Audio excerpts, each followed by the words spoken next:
All right, here we are in the independent practice. You're going to create your own maps. It's a little hard for me to guide you on. I'm going to do my best, but also it's just sort of some independent work time. You're going to go back into the Google Classroom and you're going to find two maps. One of them is labeled Regions, Map 1, and one of them is labeled Geography, Map 2. You'll need both of them open it will open in Paint automatically. And it will look like this. So this is Map 1 Region, so this is going to be Map 2 Geography. We're going to do climate regions and geography on this. So you're going to use the map linked here from the West Africa Brief. It's just a website. And you're going to shade in the countries that fall within the 6 regions of Africa. And then you're going to create a key that goes with it. You will see on there the key is there as well as the image. And you're basically going to identify where these regions are. So when we talk about West Africa, you will know that that's going to be countries like Mali, Ghana, Benin. Like, you will be coloring in those regions. Some pro tips here is if you use the bucket to fill it in, excuse me, like paint bucket to fill in the space, it's going to be a lot easier than if you're like trying to color it in really super perfectly. Also know if you are using the eraser, it will erase the underlying image as well. So if you make a mistake, it's in your best interest to use Control-Z or undo mistakes rather than try to erase it, because it will just erase the map, and that's not good. So you'll click on this and it will take you to the 6 regions. You'll also notice that I added a little like an icon of people's faces up here for the diaspora. Please make sure you're shading around them to make sure that they are also counted in the regions and populations of Africa. The second map that you're going to be opening is the physical geography one. I just labeled it Geography Map 2. It looks like this. This one you're going to have to use more like the spray can or the shading and kind of getting it close. But you're looking for all of these regions. And then you're also adding labels. So you should be able to add a text box to it and just type it in rather than like trying to hand write it in. But you're looking for these physical features on your map. Down here at the bottom is a really great secondary, like a climate map to help you understand where these regions are and shade them in to help you better understand the geography of the region. I also want to make it super duper clear, even though we're talking about Africa as one like whole entity right now, it is very important that you realize that Africa is in fact not a single country, but a continent made up of many independent nations.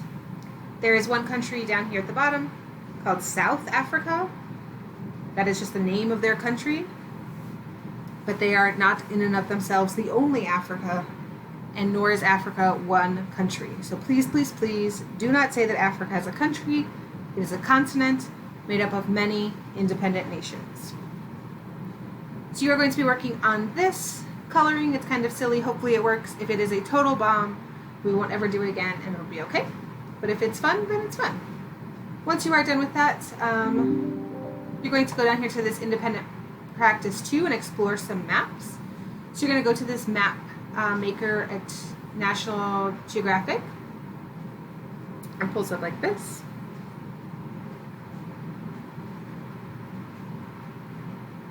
Maybe. Here we go. Okay, let's get started. Very fun. How exciting. So we're going to pull up a map that looks like this. This is a political map. It's got all of the borders shaded in. There's all kinds of fun things that you can do from here. And you're going to sort of play around with it. I do want you to focus your attention primarily on Africa because that's where we're working right now. But also it's okay for you to look at other places. Once you are on this screen, you're going to go up here to Layers. So it should be opened to Layers. So you're going to add a layer. And this is where you get to pick some things. You get to see what else is on here. I'm going to add in extra layers on top of it. I want you to focus your attention primarily on you could do climate and weather, but human populations, environment, energy, culture, economy, political boundaries, food. Don't do U.S. history. It's not going to do us any like big favors right now in this class. But let's look at, for instance, human populations. So I'm going to click on human populations. There's 2 pages of things that I can look at here. We can look at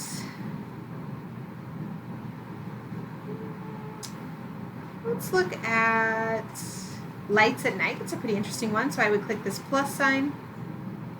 And then I'm going to go over here to where it says done, and it's going to show me lights at night. And you can, again, go up here and lighten it, darken it, to really see what's there. And then considering like why are there so many really bright spots and then others that are really dark and don't have a whole lot of light? What do we think the connection is between where the light spots are and the dark spots are? So you're going to play around with that, and you're going to add 2 snips. So you would just go to your screen snip, or you could take a screenshot, and you're going to copy this into your worksheet. Let's go back over there. So those are those steps again here. Snip it in, you can shrink it down, size it appropriately.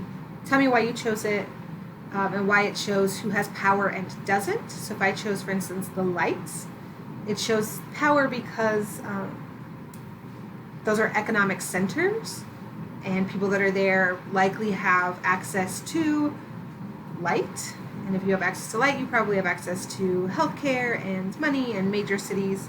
For those people that are living in more rural areas that don't have as much light, what do we think that means?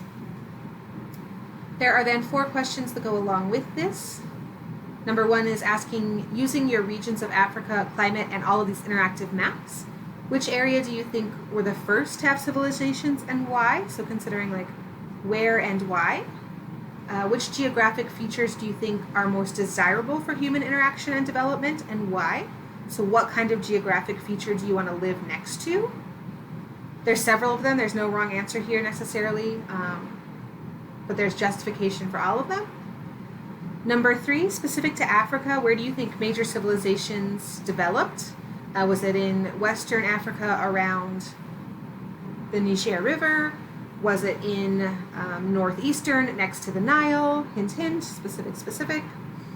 And then last but not least, you're going to predict how Africa's location in the world, its geography, its climate, and or any of the other features that you looked at made it a target for other regions and or nations to exploit or take advantage of. So what about Africa made it a target for exploitation? Once you're done with that, you're going to move on to this mastery check section. It's in Edge Elastic. Go to Unit 1, Lesson 2, Geography of Africa. Once you've turned this in, taken your Edge Elastic quiz, you are done for the day. Thank you.